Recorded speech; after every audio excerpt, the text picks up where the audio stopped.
government officials ang finalya natin. I will read all their names.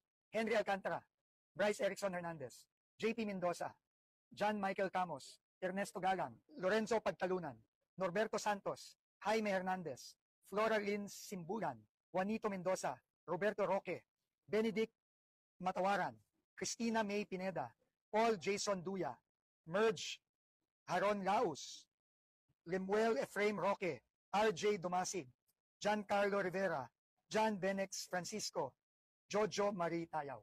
So lahat ito, mostly sa district ng Bulacan, pero meron ding mga involved hanggang cashier. Kasi yung mga nagpalabas ng mga cheque, ng mga pambayad, dito sa mga contractor, lalo na yung mga ghost projects, ay kasama dito. Meron din po tayong 4 na contractor at 5 tao.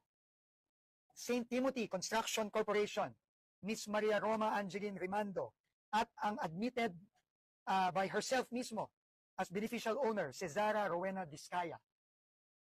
Wawaw Builders, Mark Alan Arevalo, Sims Construction Trading, Sally Santos, IM Construction Corporation, Robert Imper